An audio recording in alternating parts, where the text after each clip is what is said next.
4:15 in the morning. The Gulf of Oman, 60 miles south of the Iranian coastline. The destroyer, DDG-87, USS Mason, was maintaining a steady speed of 20 knots when the first electronic warning tone shattered the silence of the Combat Information Center. The mission had been a standard freedom of navigation transit through the international waters of the Arabian Sea. But in less than 10 seconds, it would become a desperate fight for survival. The air inside the ship was cool and smelled of circulating oxygen and stale coffee, a sharp contrast to the humid, salt-heavy atmosphere on the exterior decks.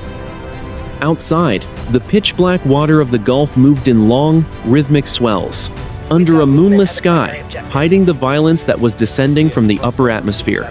Deep within the steel heart of the ship, the radar technicians staring at the blue-tinted consoles of the Aegis weapon system saw a ghost. A single high-speed contact had appeared, at an altitude of 150,000 feet, descending at a near-vertical angle. This was not the low-altitude, skimming profile of a standard cruise missile. This was something far more lethal. It was an anti-ship ballistic missile, likely a variant of the Persian Gulf series, traveling at more than 5 times the speed of sound. The commanding officer was on the bridge within seconds, but time had already become the enemy. The ship's ANSPY-1 Delta radar locked onto the target at a range of 70 miles, calculating a terminal intercept point that sat directly on the Mason's forward superstructure. The automated systems of the ship reacted with the cold, mechanical precision of their programming. The Mark 41 vertical launch system on the forward deck erupted in a cloud of white smoke and orange flame as 2 Standard Missile 6 interceptors screamed into the night sky. The roar of the rocket motors vibrated through the Stanges Anitize hull, a physical sensation that every sailor on board felt in their bones. The interceptors raced upward, their seeker heads searching for the pinpoint heat signature of the descending warhead. For a brief moment, there was hope. The first interceptor adjusted its flight path, burning through the thin air at the edge of space. However, the incoming ballistic missile was performing erratic terminal maneuvers, a sophisticated countermeasure designed to defeat American defense systems. The first Standard Missile 6 missed by less than 50 meters, its proximity fuse failing to detonate in the vacuum. The second interceptor was still struggling to compensate for the target's high G turn when the enemy weapon cleared the clouds. On the bridge, the lookouts had only a fraction of a second to witness the end. A streak of white-hot light, brighter than any star, tore through the darkness. There was no time for a course 180 maneuver or a hard turn to starboard. The missile, carrying a high-explosive warhead weighing over 1,000 pounds, struck the USS Mason just aft of the bridge structure, near the number 2 funnel. The kinetic energy of the impact alone was enough to warp main deck plating for 30 meters in every direction. The warhead detonated 3 milliseconds after initial contact, punching through the thin aluminum and steel of the superstructure and into the engineering spaces below. A massive fireball, fueled by thousands of gallons of marine diesel and high-pressure steam lines, erupted from the center of the ship. The sound was not a single bang, but a continuous, earth-shaking roar of metal being shredded and air being incinerated. The blast wave traveled forward and aft simultaneously. Forward, it shattered every window, on the bridge, and through the command staff across the deck like ragdolls. Aft, it tore through the bulkheads separating the engine rooms, instantly killing the sailors on watch and severing the main drive shafts. The USS Mason, a 9,000-ton instrument of American power, was suddenly dead in the water. The lights flickered and died, replaced by the hellish red glow of the emergency lamps and the flickering orange light of the fires growing in the ship's gut. The hull groaned, a deep, metallic scream that rose above the sound of the burning fuel. The structural integrity of the destroyer had been compromised at its most critical point. As the ship settled into the decapitated trough of a 3-meter swell, the weakened keel began to buckle under the weight of the water flooding into the central compartments. The Gulf air, once thick with salt, now carried the acrid, choking stench of burnt electronics, vaporized hydraulic fluid, and the iron smell of blood. The question was no longer whether the Mason could fight, but how many minutes the crew had left before the sea claimed what remained of the ship. 4:21 in the morning. The Gulf of Oman. The destroyer, DDG-87, USS Mason, was no longer a combat-effective vessel. The ballistic missile had struck with such terrifying kinetic force that the ship's structural spine, the keel, had been warped and fractured. Within 90 seconds of the impact, the list to port had reached 12 degrees. The air on the mess deck and in the berthing compartments was a thick, toxic soup of pulverized insulation, vaporized hydraulic fluid, and the copper-sweet smell of blood. Emergency lighting, a dim and flickering red, provided the only guidance for the sailors struggling to find their way through the twisted wreckage of the interior passageways. In Repair Locker 2, located forward of the blast zone, the damage control teams were already struggling into their firefighting ensembles. The heat radiating through the bulkheads was so intense that the paint was beginning to blister and peel in long, blackened strips. The sound of the ship was changing. The steady, comforting hum of the gas turbine engines had been replaced by the roar of rushing water and the intermittent, high-pitched shrieks of high-pressure steam escaping from severed lines. The executive officer, having survived the blast on the bridge, with a fractured collarbone and a deep laceration across his forehead, took command of the damage control efforts via a battery-powered handheld radio. The primary internal communication systems were dead. The fiber optic cables that formed the nervous system of the Aegis weapon system had been incinerated. In the first millisecond of the explosion, the ship was blind, deaf, and rapidly losing its ability to stay upright. By 4:26 in the morning, the situation in the central engineering spaces was catastrophic. The missile had punched a hole 5 meters wide, in the port side, just above the waterline. But the internal explosion had blown a much larger exit wound through the starboard hull, below the water level. Seawater was surging into the main engine room at a rate of several thousand gallons per minute. The damage control pumps, designed to handle localized flooding, were useless against the massive structural failure. The ship's hull groaned, a sound like a giant piece of sheet metal being folded by invisible hands. Every time the USS Mason was lifted, by a 2-meter swell, the stress on the fractured keel increased. In the darkness of the forward engine room, a chief petty officer and 6 sailors fought to shore up a buckling bulkhead with timber and hydraulic jacks, their boots sloshing through a mixture of seawater and black fuel oil. The temperature in the compartment had risen to 50 degrees Celsius, and the acrid smoke made every breath a struggle. At 4:32 in the morning, the structural integrity of the destroyer reached its breaking point. A massive, metallic crack echoed through the entire length of the vessel, a sound that could be heard even above the roar of the fires. The keel had finally snapped. The bow and the stern were now held together only by the deck plating and the side armor, which were rapidly tearing under the immense weight of the water-filled compartments. The list to port increased sharply to 22 degrees. On the flight deck, the MH-60 Sierra helicopter, which had been secured with heavy-duty chains, strained against its moorings. As the angle of the ship became too steep to maintain, one of the chains snapped, with the sound of a gunshot, and the 5-ton aircraft began to slide toward the edge, its rotors smashing against the superstructure and sending shards of composite material flying, like shrapnel. The commanding officer, standing on the shattered bridge and looking out at the black horizon, made the hardest decision a naval officer can face. There was no saving the Mason. The ship was breaking in half, and the fires in the midships were now approaching the forward magazine, where dozens of missiles and thousands of rounds of 5-inch ammunition were stored. If the fire reached the magazine, the ship would be obliterated in an instant, leaving no survivors. The order was given over the emergency bullhorns and passed from man to man through the smoke-filled corridors. Abandoned ship. Abandoned ship.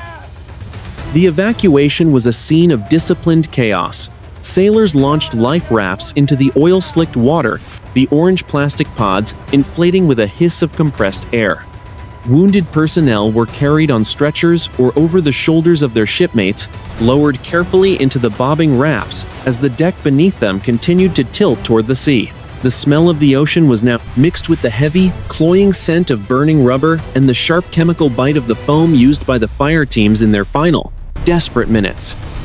At 4:45 in the morning, 30 minutes after the missile strike, the USS Mason suffered its final indignity. The hull split completely into two sections. The bow, still buoyant for a few moments, pointed toward the stars, before sliding quietly into the depths. The stern section, weighed down by the heavy engines and the flooded helicopter hangar, lingered a moment longer, surrounded by a swirling vortex of white foam and debris.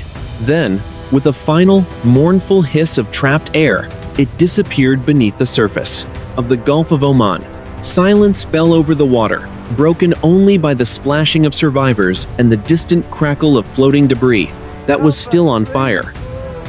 Of the 330 personnel on board, 284 had made it into the rafts. 46 sailors were missing or confirmed dead, most of them lost in the initial explosion or the rapid flooding of the engineering spaces. The engineering spaces. The survivors huddled together in the darkness, the cold salt water soaking their uniforms. They watched as the last traces of their ship vanished. Somewhere to the north, the sensors that had launched the missile were still active. And to the south, the rest of the United States Fifth Fleet was beginning to move. The quiet would not last. The campaign had only just begun. 5 in the morning. Naval support activity. Bahrain, headquarters of the United States Fifth Fleet. The flash message from the automated distress beacon of the USS Mason reached the Maritime Operations Center exactly 4 minutes after the ship disappeared from the tactical data link. The room, usually a hum of controlled activity, went into a state of absolute, focused silence as the watch officer confirmed the unthinkable. A guided missile destroyer had been erased from the network in a single, violent event. Within 60 seconds, the entire American military apparatus in the Middle East began to pivot with the terrifying speed of a high-performance engine shifting gears. The commander of the Fifth Fleet was awakened by a secure voice line at 5:02 in the morning. There was no preamble. The loss of a capital ship and nearly 300 sailors required an immediate, pre-planned response. Across the region, from the desert airfields of Qatar to the steel decks of the carriers in the Arabian Sea, thousands of personnel were jolted into action by the sounding of general quarters. 150 miles to the south of the Mason's last known position, the carrier USS Gerald R began to turn into the wind. The flight deck, a 4.5-acre expanse of non-skid steel, was illuminated by the harsh, white glare of floodlights. The air smelled of salt and the chemical bite of JP-5 aviation fuel.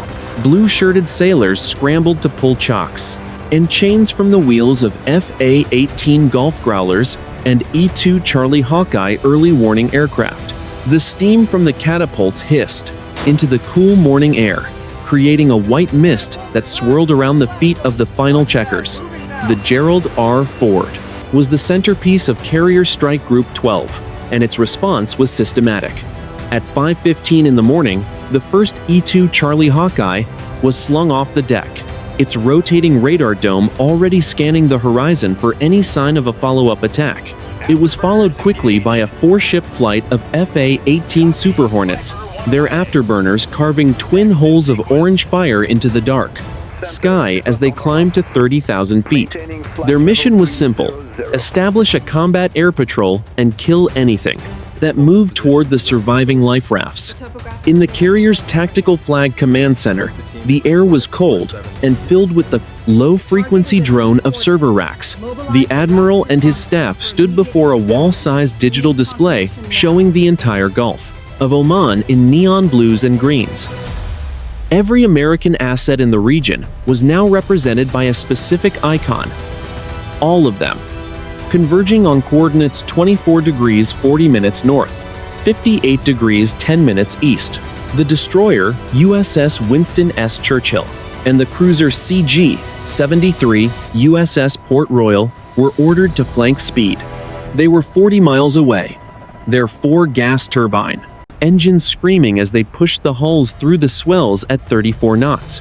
Their crews were at battle stations, fingers hovering over the launch triggers for the Mark 41 vertical launch systems.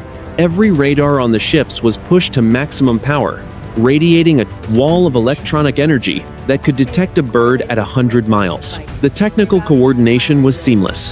Via the Link 16 data network, the Hawkeye aircraft began feeding high-resolution targeting data directly to the Aegis systems of the surface ships and the cockpits of the fighters. This was the cooperative engagement capability in action. A single, distributed weapon system spanning hundreds of miles of ocean. The Fifth Fleet was no longer a collection of individual ships. It was a singular, predatory organism searching for the source of the strike. By 5:45 in the morning, the first reports from the reconnaissance satellites began to filter down to Bahrain. The thermal sensors of the space-based infrared system had detected the massive heat signature of the ballistic missile launch 10 minutes prior to the Mason sinking. The launch point was identified as a mobile transporter erector launcher, hidden within the rugged, limestone canyons of the Iranian coast, near the port of Jask. The political weight of the event was heavy, but on the decks of the ships, there was no room for philosophy. The mission was now twofold: recover the survivors and prepare for Retribution Alpha, the preset strike package designed to neutralize the enemy's coastal missile batteries. The atmosphere across the fleet was one of grim, professional determination. The sailors of the Mason were their brothers and sisters, and the loss of the ship was a wound that every man and woman in the strike group felt personally. As the sun began to peak over the eastern horizon, casting a long, pale light across the water, the search and rescue helicopters reached the debris field. Below them, dozens of orange rafts bobbed in a sea of black oil, a tiny island of survivors in a darkening world. The Fifth Fleet had awakened. The transition from peace to a state of high-intensity conflict was complete. The machinery of war was now fully engaged, and the first counterstrikes were being calculated in the silicon brains of the fleet's most advanced computers. 6:15 in the morning, high above the Gulf of Oman, at an altitude of 65,000 feet. While the surface of the sea was a chaotic scene of rescue and oil slicks, the stratosphere was a place of frozen, crystalline silence.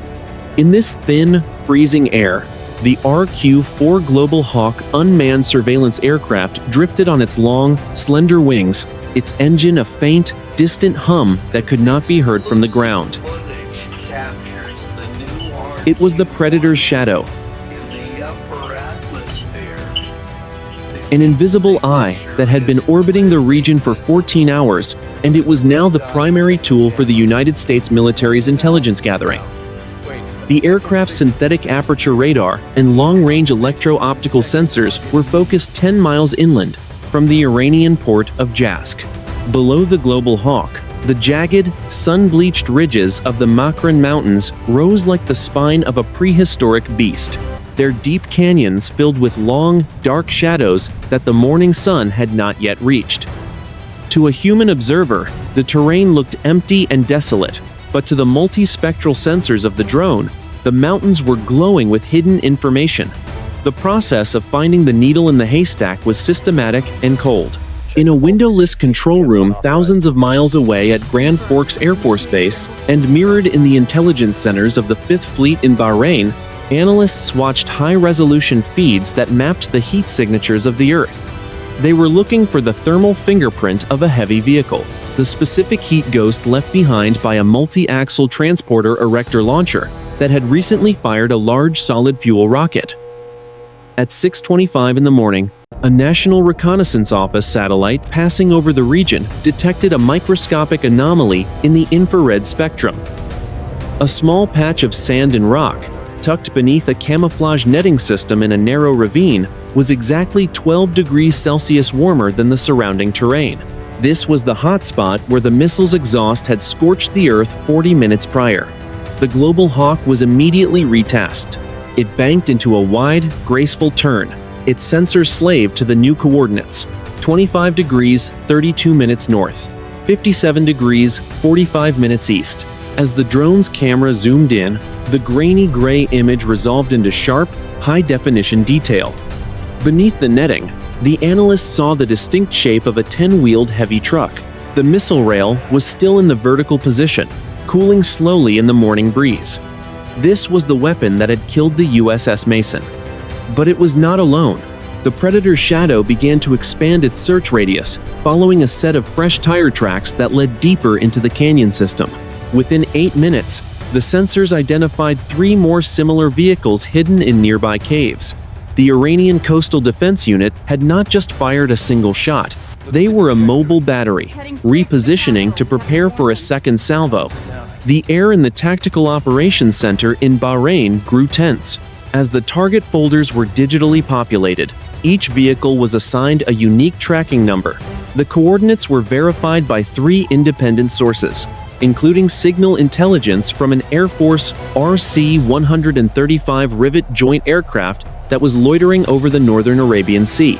The Rivet joint had intercepted the encrypted radio bursts between the missile battery and their regional command center, confirming that the order to reload and re-engage had been given. The environment of the high-altitude hunt was one of clinical detachment. The analysts did not see the faces of the men on the ground. They saw thermal signatures and pixel clusters.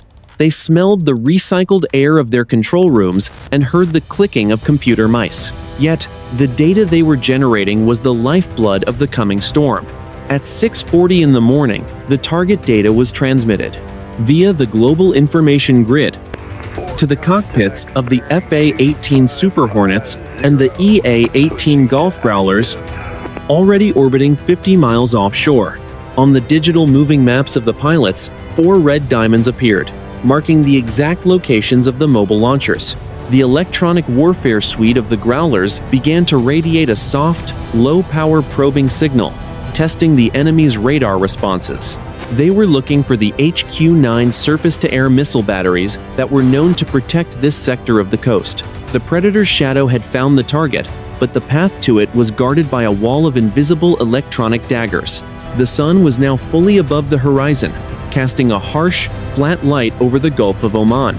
The shadow of the global hawk, tiny and insignificant, passed over the white-capped waves where the survivors of the Mason were being pulled from the water.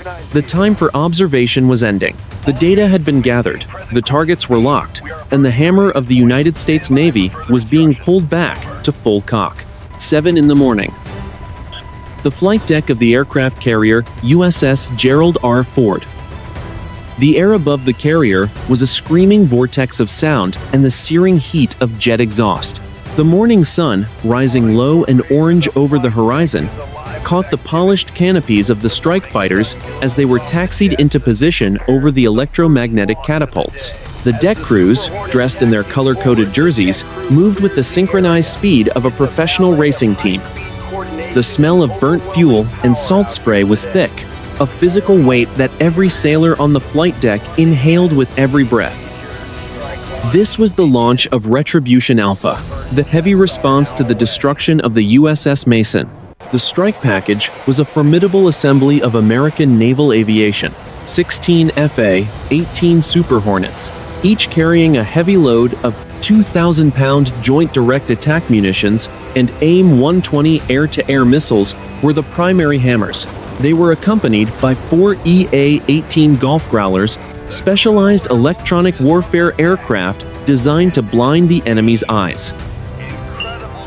As the first Super Hornet was slung into the air by the electromagnetic catapult, the pilot felt a crushing force of 4 Gs pressing him into his seat, the blue water of the Gulf of Oman rushing beneath his wings at 300 kilometers per hour. 30 miles to the north, the strike group entered the danger zone, the lethal range of the Iranian HQ-9 surface-to-air missile batteries. The 4 Growlers moved to the front of the formation, their wing-mounted jamming pods radiating a massive wall of electronic noise.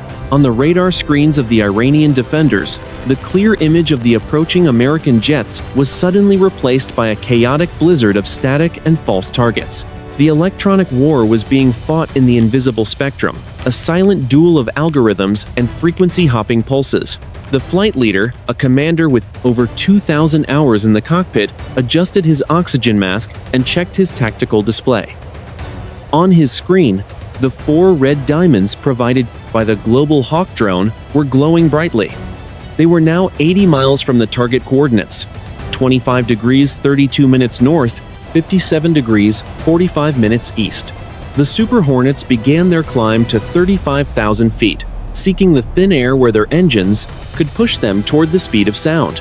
The environment of the cockpit was a stark contrast to the violence of the mission. It was a world of glowing green displays, the soft clicking of switches, and the rhythmic breathing of the pilot through his regulator. Outside, the sky was a deep, heartless blue. Below, the rugged coastline of Iran appeared as a jagged line of brown and tan, where the desert met the sea.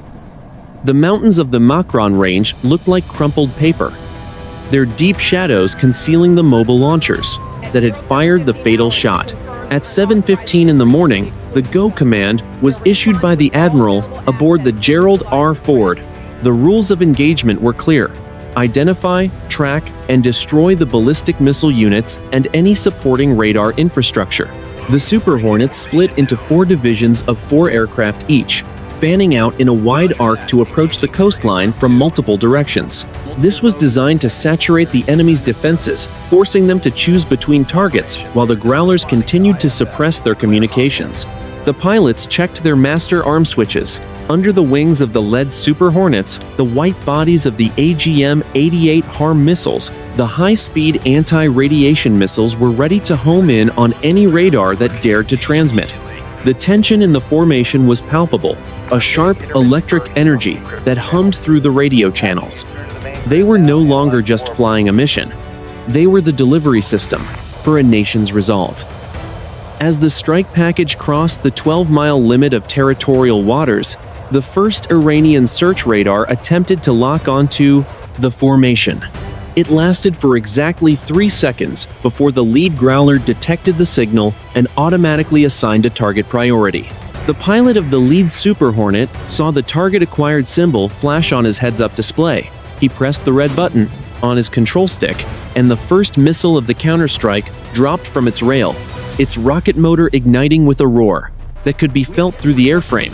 The fire of the morning was no longer just the sun. It was the beginning of the kinetic response. The first wave of American ordnance was in the air, racing toward the limestone canyons of Jask at twice the speed of sound. The quiet of the morning had been permanently broken. 7:20 in the morning, the limestone ridges of the Iranian coast near Jask. The lead FA-18 Super Hornet, callsign Maverick 11, pushed its nose down into a 30-degree dive, the digital displays in the cockpit glowing a steady, emerald green against the harsh morning sun. The pilot's thumb hovered over the red release button on the flight stick as the aircraft's targeting computer calculated the precise release point for 2 500-pound GBU-38 Joint Direct Attack munitions. Below, the narrow canyon at coordinates 25 degrees 32 minutes north, 57 degrees 45 minutes east, was a jagged scar in the earth, hiding the mobile launchers that had ended the life of the USS Mason. The air was suddenly filled with the invisible daggers of electronic warfare. The EA-18 Gulf Growlers, orbiting 5 miles behind the strike package, increased their jamming output to maximum power. On the ground, the Iranian HQ-9 radar operators saw their screens dissolve into a flickering mess of white noise and false ghost targets. The smell of ozone and the faint, hot scent of scorched electronics filled the cockpits of the American jets as their systems strained under the massive power requirements of the electronic duel. The trigger was squeezed. The 2 satellite-guided bombs separated from the underwing pylons with a heavy, metallic clunk that vibrated through the pilot's boots. The munitions fell silently for 3 seconds before their guidance fins snapped open, making minute, high-speed adjustments. As they plummeted toward the canyon floor at nearly 1,000 kilometers per hour, the pilot pulled the stick back hard, the G-force pinning him into his seat as the aircraft climbed away from the target zone. The first Joint Direct Attack munition punched straight through the camouflaged netting of the primary mobile launcher, the steel casing of the bomb driving into the heavy truck's engine block before the fuse detonated. A massive fireball erupted instantly. the heat bleaching the sky white for a fraction of a second, as 3 tons of solid rocket fuel inside the enemy missile ignited in a sympathetic explosion. The blast wave tore through the narrow canyon walls, sending thousands of pounds of pulverized rock and jagged metal fragments flying 600 meters into the air. The secondary launcher, parked 40 meters away, was shredded by the supersonic debris, its fuel tanks rupturing and adding a thick, oily black smoke to the mushroom cloud rising from the ravine. The Iranian defenders reacted with desperate, uncoordinated violence. From the ridgelines above the canyon, 3 Zu-23 anti-aircraft guns began to scream, their twin barrels spitting a wall of 23mm tracers into the blue sky. The glowing red streaks of fire formed a lethal lattice across the flight path of the egressing American jets. One Super Hornet, trailing slightly behind the formation, was bracketed by the explosions of proximity-fused shells. The pilot kicked the rudder hard to the left, the aircraft shuddering as a fragment of shrapnel tore a hole in the vertical stabilizer. He punched a handful of magnesium flares from the dispensers, the bright white stars cascading behind him like a waterfall of fire to distract any infrared-seeking missiles. 2 SA-15 Gauntlet surface-to-air missiles erupted from a hidden pit on the northern ridge, their rocket motors leaving twin white scars against the brown terrain. The missiles accelerated to Mach 3 in seconds, their seeker heads locked onto the heat of the American engines. The wingman of the damaged Hornet dived toward the ridgeline, slaving his internal 20mm Vulcan cannon to his helmet-mounted sight. He pulled the trigger, and the gun unleashed a 3-second burst, 150 rounds of depleted uranium that walked across the SA-15 launch site, turning the radar dish and the missile canisters into a heap of twisted, burning scrap. Black smoke now choked the canyon, the air thick with the sharp chemical bite of burning propellant and the heavy, iron-like smell of vaporized metal. The primary target, the mobile ballistic missile battery, had been obliterated, its remains nothing more than glowing husks of steel at the bottom of a blackened crater. The silence that followed the last explosion was absolute and terrifying, broken only by the distant, receding roar of the American jet engines as they turned back toward the sea. The strike package regrouped at 20,000 feet, the pilots checking their fuel gauges and weapon status displays. Of the 16 Super Hornets that had crossed the coast, 15 remained untouched, while one limped back with a damaged tail. In the span of 4 minutes, the United States Navy had delivered a calculated, devastating response. The mission at Jask was complete, but as the pilots looked south toward the horizon, they knew the Iranian military would not let the destruction of their elite missile unit go unanswered. The Battle of the Coast had been won, but the Gulf of Oman was still a graveyard in the making. 8 in the morning. The Gulf of Oman. The MH-60 Sierra helicopters from the carrier USS Gerald R hovered low over the water, their rotor wash whipping the oil-slicked surface into a frantic black and white spray. The rescue operation, designated Operation Guardian Angel, was a desperate race against the clock and the toxic environment of the open sea. Below the aircraft, the debris field of the USS Mason stretched for nearly 2 miles. A tragic collection of floating insulation, orange life rafts, and the shimmering, iridescent sheen of thousands of gallons of marine diesel fuel. The air around the rescue site was thick with the overpowering smell of unburnt fuel and the sharp, metallic tang of the sea. The sun was now high enough to bake the salt onto the skin of the survivors, many of whom were clinging to the sides of the overcrowded rafts. The silence of the morning was shattered by the rhythmic, heavy thrum of the helicopter engines and the shouting of the rescue swimmers as they prepared to enter the water. 2 rescue swimmers, dressed in black neoprene suits and carrying medical kits, stepped off the side doors of the lead MH-60 Sierra. They hit the water with a splash that was instantly swallowed by the rotor wash. In the water, the environment was a nightmare. The fuel oil was thick and cloying, coating the swimmers' goggles and making every movement a struggle against the viscous liquid. They swam toward the nearest raft, where a group of 15 sailors were huddled, several of them suffering from severe chemical burns caused by the mixture of fuel and seawater. The process of hoisting the wounded was a display of mechanical precision and human endurance. One by one, the most critically injured sailors were strapped into titanium rescue litters and winched into the hovering helicopters. The winch cables groaned under the strain, the steel wires vibrating as they pulled the weight of a human life into the safety of the cabin. Inside the helicopters, Navy corpsmen worked in cramped, vibrating spaces to stabilize the survivors, their hands covered in the black oil, as they applied dressings and started IV lines. 5 miles to the west, the destroyer USS Winston S. Churchill and the cruiser CG-73, USS Port Royal, maintained a protective screen. Their sensors were pushed to the limit, scanning both the sky and the subsurface for any sign of a follow-up attack. The threat was not just from the air. The Iranian Revolutionary Guard Corps Navy was known for its swarm tactics, using fast attack craft. On the bridge of the Churchill, the lookouts used high-powered binoculars to scan the horizon, where small, white wakes indicated the presence of unidentified vessels shadowing the rescue operation. The physical cost of the sinking was becoming clearer with every recovered sailor. By 8:45 in the morning, 212 survivors had been winched from the water and transported to the medical bays of the carrier and the surrounding escort ships. The triage centers on the Gerald R. Ford were overwhelmed. The floors were slick with the oil, washed off the survivors, and the air smelled of antiseptic and burnt flesh. Doctors and nurses moved between the rows of cots, their faces grim, as they treated injuries ranging from simple exhaustion to catastrophic blast trauma. The search for the 46 missing sailors continued, with grim determination.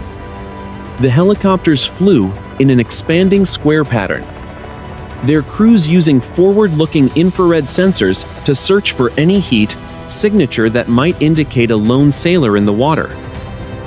But the sea was a harsh mistress. The 3-meter swells were making it increasingly difficult to spot anything smaller than a life raft. Every piece of floating wreckage was investigated, every shadow in the water checked. But as the minutes turned into hours, the hope of finding more survivors alive began to fade. The atmosphere among the rescue crews was one of exhausted, focused anger. They had seen their brothers and sisters pulled from a graveyard of steel and oil, and the desire for justice was as palpable as the heat of the sun. The destruction of the mobile missile battery at Jask had provided some sense of retribution, but the loss of the Mason was a void that could not be filled by a single strike. At 9:30 in the morning, the primary rescue phase was declared complete. The last of the functional life rafts had been emptied, and the remaining debris was being monitored by unmanned surface vessels. The total count stood at 238 survivors recovered. The number of confirmed dead and missing was now adjusted to 92. It was the single largest loss of life for the United States Navy in decades. The ashes and iron of the USS Mason were now scattered across the seabed of the Gulf of Oman, 3,000 meters below. The rescue ships began to move off station, their bows cutting through the oil, slick as they transitioned back into a combat formation. The mission was shifting. While the wounded were being cared for, the Fifth Fleet was preparing for the next phase of the conflict. The Iranian military had more than just land-based missiles. They had a silent, underwater threat that was now moving to intercept the American strike group. 10 in the morning, 300 feet below the surface of the Gulf of Oman. The Virginia-class fast-attack submarine SSN 776 USS Hawaii was moving at a silent 5 knots, its massive hull gliding through the cold, dark thermocline like a ghost. While the surface of the ocean was a theater of fire and rescue, the world beneath the waves was a realm of absolute shadow and oppressive pressure. The air inside the submarine was scrubbed clean and slightly chilled, carrying the faint, metallic scent of electronics and the ozone of the high-capacity battery banks. The only sound was the low-frequency hum of the nuclear reactor's cooling pumps and the rhythmic, steady breathing of the sonar technicians in the darkened attack center. The mission of the Hawaii was to provide a submerged shield for the Gerald R. Ford carrier strike group.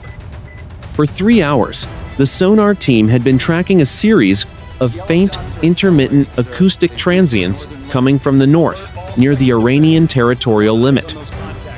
At 10:15 in the morning, closer to his ears, his eyes narrowing as he stared at the cascading green waterfall of the broadband display, he had detected a biologic that wasn't behaving like a whale or a school of fish.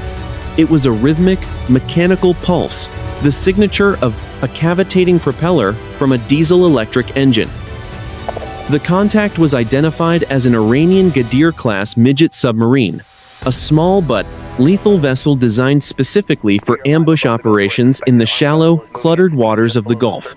It was moving at 8 knots, hovering just above the jagged seafloor at a depth of 150 meters. To the north, 2 more signatures appeared on the sonar array. The Iranian Navy was not just watching the rescue operation. They were positioning themselves for a multi-axis torpedo attack on the American cruisers that were currently vulnerable while protecting the survivors. The commanding officer of the Hawaii, a veteran of 2 decades in the silent service, did not hesitate. The rules of engagement had been shifted to defense of the fleet. Following the loss of the Mason, he whispered the order to the weapons officer, his voice calm and devoid of emotion. The forward torpedo tubes, numbers 1 and 2, were flooded with seawater, the heavy outer doors swinging open with a muted, hydraulic groan that was masked by the submarine's own acoustic shielding. The fire control computer calculated a solution for the lead contact at a range of 4,000 yards. The Hawaii was now in a predatory stance, its sensors locked onto the faint mechanical heartbeat of the enemy. The atmosphere in the control room was thick with a focused, professional tension. There were no shouting orders, only the quiet confirmation of coordinates: 24 degrees 45 minutes north, 58 degrees 12 minutes east. The launch sequence was initiated at 10:24 in the morning. A high-pressure burst of water ejected a Mark 48 advanced capability torpedo from Tube 1. The weapon's thermal piston engine ignited instantly, the propeller spinning up to a speed of 50 knots as it streaked through the water. The torpedo remained connected to the Hawaii by a thin, fiber-optic guidance wire, allowing the submarine's computers to feed it real-time course corrections. The sound of the launch was a dull thud that vibrated through the steel deck plating of the Hawaii. The Mark 48 torpedo raced toward the target, its active sonar seeker head pinging with a high-pitched metallic chirp that echoed through the water column. The Iranian Ghadir-class submarine realized the threat too late. It attempted a desperate, sharp turn to starboard, its crew frantically ejecting acoustic decoys to confuse the incoming weapon. The small submarine's engine groaned as it pushed for maximum speed, the hull vibrating under the stress of the maneuver. The torpedo ignored the decoys, its logic circuits identifying the true hull signature of the enemy vessel. It dived sharply, passing directly beneath the Ghadir-class submarine's keel. The influence fuse detected the mass of the hull and detonated the 650-pound 8 high-explosive warhead. The resulting explosion created a massive vacuum bubble that lifted the small submarine upward before collapsing with the force of 1,000 sledgehammers. The Iranian vessel's hull, never designed for such stress, buckled and snapped in two. A violent, white-hot flash illuminated the dark water for a split second before the sea rushed into the shattered compartments. The reaction was instantaneous. The second Iranian submarine, witnessing the destruction of its lead vessel, fired a single wake-homing torpedo in the direction of the Hawaii's last known position before attempting to flee toward the coast. The sonar room on the Hawaii erupted with the sound of torpedo in the water, and the commanding officer ordered a hard overturn and the launch of 6 chemical noisemakers. The American submarine lurched as it dived toward 400 feet, the hull creaking under the increasing pressure. The enemy torpedo, confused by the wall of bubbles and screeching noise, missed the Hawaii by less than 200 yards, eventually running out of fuel and sinking into the abyss. The aftermath of the engagement was a grim silence.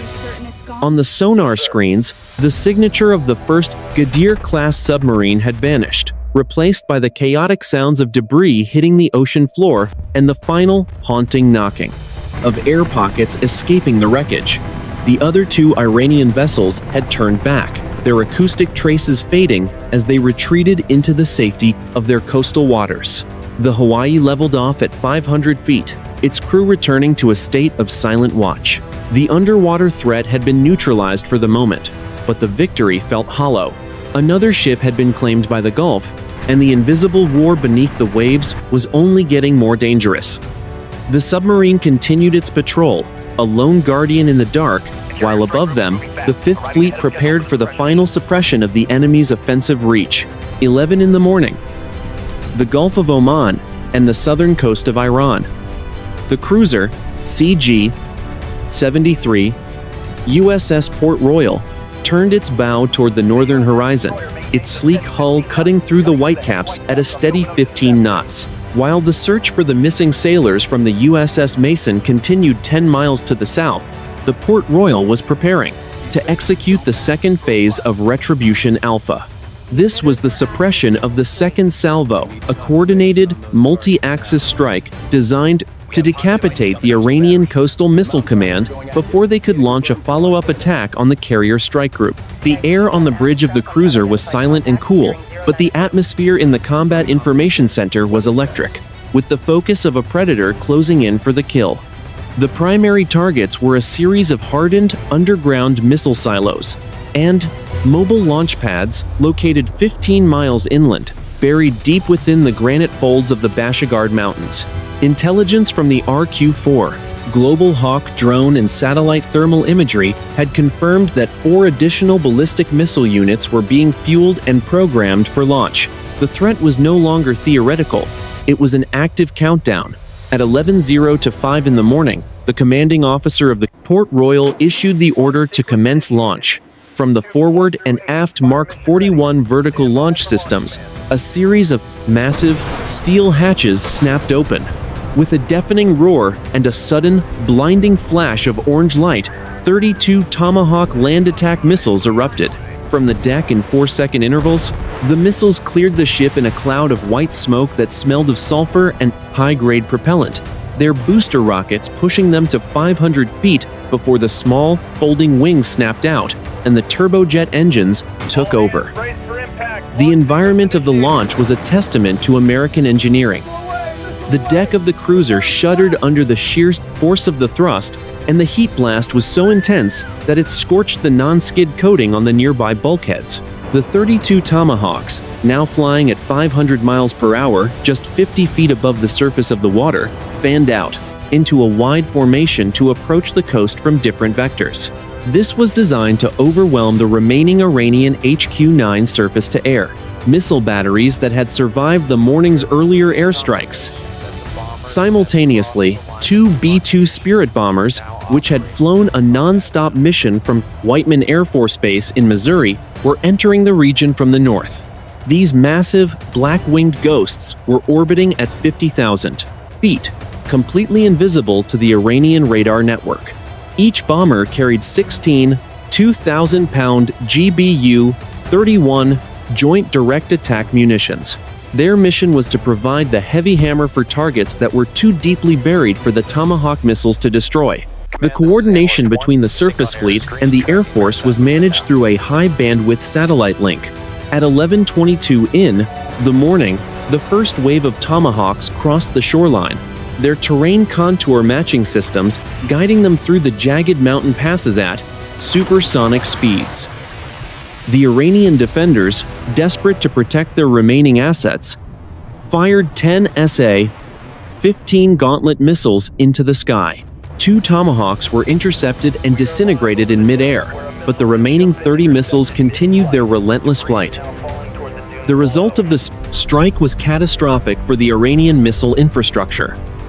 At coordinates 26 degrees, 12 minutes north, 57 degrees, 55 minutes east, 8 Tomahawks converged on the primary command and control bunker. The missiles struck within 3 meters of each other, their 1,000-pound warheads punching through the reinforced concrete before detonating. The ground shook with the force of a localized earthquake, and a massive plume of gray, dust and debris erupted from the bunker's ventilation shafts. Moments later, the B-2 Spirit bombers released their payloads.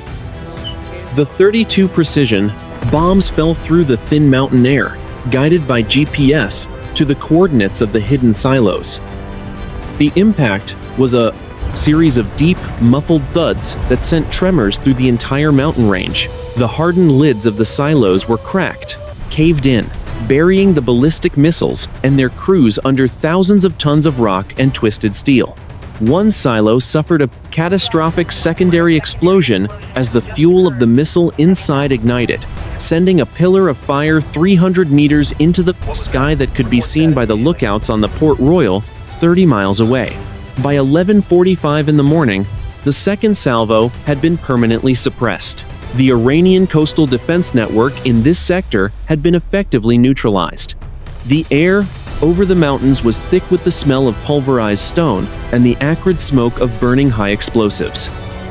In the tactical flag command center, the target destroyed icons flickered from red to green across the screen. The campaign was moving toward its final stages. The immediate threat to the carrier strike group had been eliminated, and the focus of the Fifth Fleet began to shift toward the massive logistical challenge of caring for the survivors and recovering the fallen. The cost of the morning was heavy, but the American response had been surgical, overwhelming, and decisive. 12 in the afternoon, the Arabian Sea, 50 miles south of the coordinates where the USS Mason had been lost.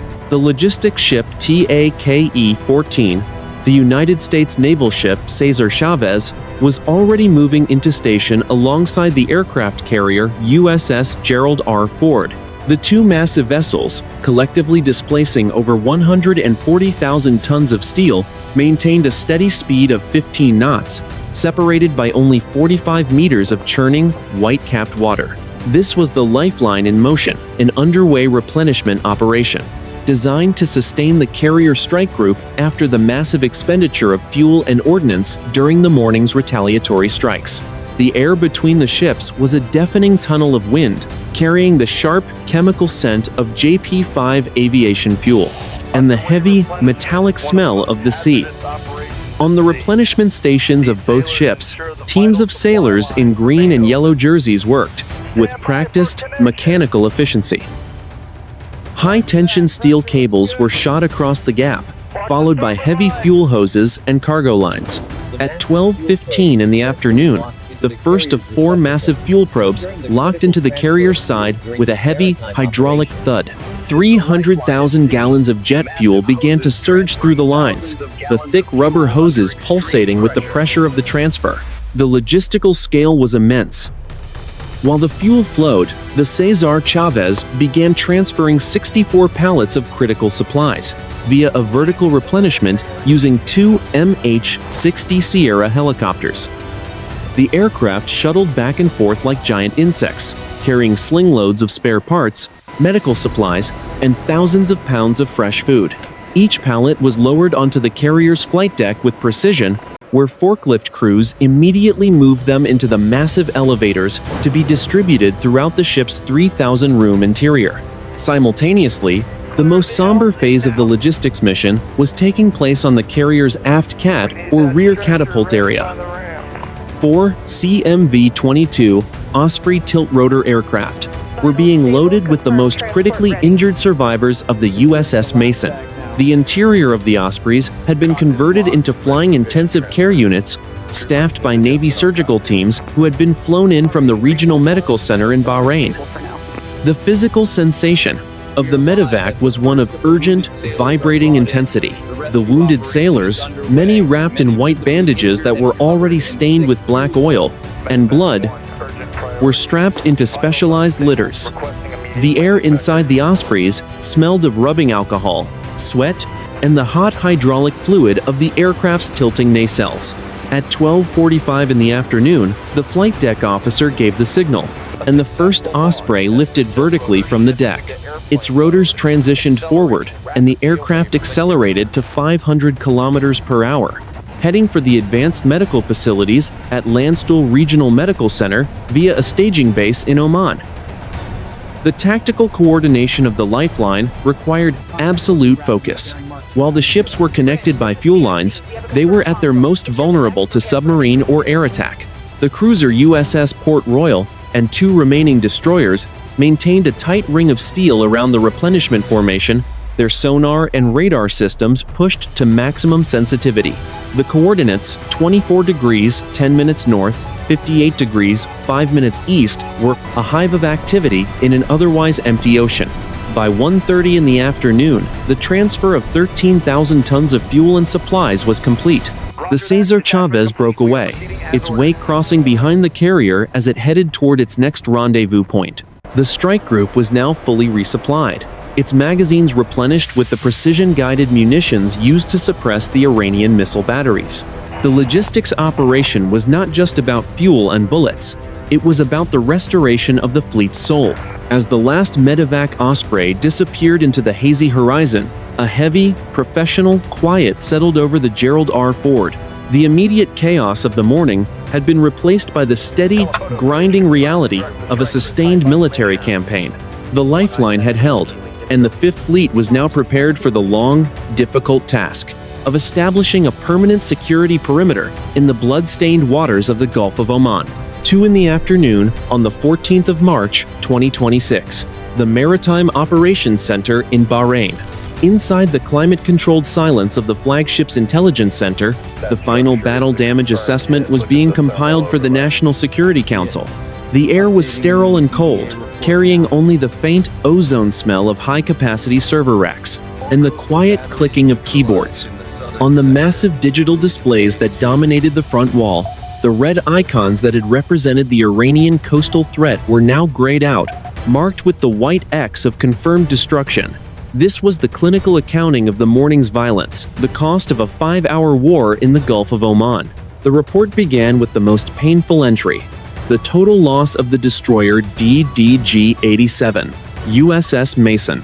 The final personnel manifest confirmed that out of 330 sailors on board, 238 had been recovered. 92 personnel were officially listed as killed in action, or missing and presumed dead. The ship itself was resting in 2 main sections, at a depth of 3,045 meters. The structural failure was attributed to a direct hit from a Khalij Fars anti-ship ballistic missile, which had caused a catastrophic fracture of the keel and the subsequent detonation of the auxiliary machinery spaces. It was the most significant combat loss for the United States Navy since the Second World War. The assessment then pivoted to the results of Retribution Alpha, the American counterstrike. The data, verified by high-resolution satellite imagery and RQ-4 Global Hawk surveillance, was a testament to the devastating precision of the Fifth Fleet's response. At the Jask launch site, 6 mobile transporter erector launchers had been completely obliterated.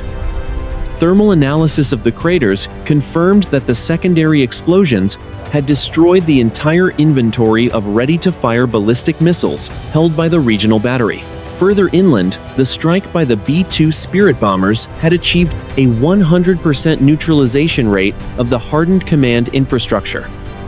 2 underground bunkers, located at coordinates 26 degrees 12 minutes north, 57 degrees 55 minutes east, had been collapsed by 2,000-pound penetration munitions. An estimated 140 enemy personnel, including the senior leadership of the Coastal Defense Brigade, were believed to have been neutralized in the collapse. The electronic warfare report was equally decisive. The EA-18 Gulf Growlers had successfully suppressed 4 HQ-9 surface-to-air missile sites. 3 of these sites were subsequently destroyed by AGM-88 HARM missiles and Tomahawk strikes from the cruiser CG-73 USS Port Royal. The Iranian air defense network in the eastern Gulf of Oman was no longer operational, creating a gap in their radar coverage 60 miles wide. Beneath the waves, the sonar logs from the USS Hawaii confirmed the destruction of 1 Ghadir-class midget submarine. Acoustic analysis of the sinking indicated a total hull failure following a Mark 48 torpedo detonation. 2 additional Iranian diesel-electric submarines had been tracked, retreating into the shallow territorial waters near Bandar Abbas, effectively removing the underwater threat to the carrier strike group for the immediate future. The logistical impact on the Fifth Fleet was categorized as manageable but significant. The strike group had expended 42 Tomahawk land attack missiles, 32 joint direct attack munitions, and 12 Standard Missile 6 interceptors. Through the lifeline operation with the United States naval ship Cesar Chavez, the fleet's ordnance and fuel levels had been restored to 95% of combat readiness within 4 hours of the engagement. The summary of the assessment was clear. While the loss of the USS Mason was a severe tactical blow and a profound human tragedy, the strategic objective of the campaign had been achieved. The enemy's ability to project power into the Gulf of Oman via long-range ballistic missiles had been decapitated. The United States Navy remained the dominant force in the region, its carrier strike group now repositioned to maintain a permanent blockade of the JAS corridor. The report was encrypted and transmitted at 2:45 in the afternoon. For the officers in the Maritime Operations Center, the data was a collection of coordinates, casualty counts, and weapon system performance metrics. But for the sailors on the deck of the Gerald R. Ford, the assessment was written in the empty bunks of their fallen comrades, and the smoke that still lingered on the northern horizon. The damage assessment was finished, but the mission was transitioning into a state of long-term, high-intensity maritime security. 5 in the afternoon on the 14th of March, 2026. The Gulf of Oman. The sun began its long descent toward the western horizon, casting a deep, amber glow over the whitecaps of the Arabian Sea. The carrier strike group, led by the USS Gerald R. Ford, had transitioned from a state of high-intensity combat to a sustained maritime security posture. The Iron Shield perimeter was now fully established, a circular zone of exclusion extending 60 miles from the last known position of the USS Mason, at coordinates 24 degrees 40 minutes north, 58 degrees 10 minutes east. The air was cooling, the sharp chemical bite of the morning's missile propellant replaced by the clean, salt-heavy scent of the open ocean. On the flight deck of the Gerald R. Ford, the frantic tempo of the strike launches had subsided into a rhythmic, professional hum. 2 FA-18 Super Hornets maintained a continuous combat air patrol overhead, their silver wings catching the last of the direct sunlight as they banked over the carrier. Below the flight deck, in the hangar bay, the technicians were already conducting maintenance on the aircraft that had returned from the JASC strike, their movements disciplined and quiet. There was no celebration of the morning's victory. The weight of the 92 lost sailors from the Mason was a heavy, invisible presence throughout the ship. At 5:30 in the afternoon, a brief and solemn memorial service was held on the fantail of the carrier. The commanding officer stood before a gathering of 500 sailors, their white uniforms stark against the gray steel of the hull. The ship's bell was struck 92 times, each clear, metallic note echoing across the water and into the silence of the evening. A single wreath of white lilies was lowered into the sea, drifting slowly toward the spot where the destroyer had disappeared 10 hours earlier. The ceremony was a brief pause in the mission, a moment to acknowledge the cost of the freedom of navigation in these contested waters. The strategic resolution of the campaign was decisive. The Iranian Revolutionary Guard Corps Navy had withdrawn its remaining surface vessels to their home ports of Bandar Abbas and Chabahar. The destruction of the coastal ballistic missile infrastructure at JASC and the suppression of the HQ-9 radar sites had left the northern coast of the Gulf of Oman effectively neutralized. For the first time in 72 hours, the tactical data links showed no active threats within 200 miles of the strike group. The United States Fifth Fleet had reasserted its dominance of the maritime corridor, ensuring that the global flow of energy remained uninterrupted. In the Flag Command Center, the Admiral reviewed the new orders from the Indo-Pacific Command. The carrier strike group would remain on station for 30 days to oversee the deployment of a permanent Aegis ashore battery in the region. The mission was transitioning from a kinetic response to a long-term deterrent. The silicon brains of the fleet's computers were already processing the lessons learned from the ballistic missile engagement. updating the defense algorithms for every destroyer and cruiser in the United States Navy. As the last light of the sun vanished beneath the waves, the Gerald R. Ford turned, its bow to the south, its wake a long, white scar on the dark surface of the sea. The destroyer, DDG-87 USS Mason, was gone. But the presence of the American fleet remained an unshakable reality in the Gulf of Oman.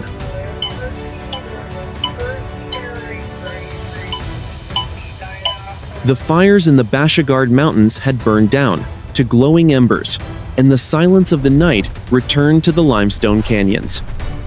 The conflict had been short, violent, and technically precise. It was a testament to the lethality of modern naval warfare and the high price of maintaining the international order. As the stars began to appear in the clear desert sky, the sailors of the Fifth Fleet returned to their watches, their eyes fixed on the green glows of their radar screens. The campaign was over, the objectives were met, and the sea was quiet once again.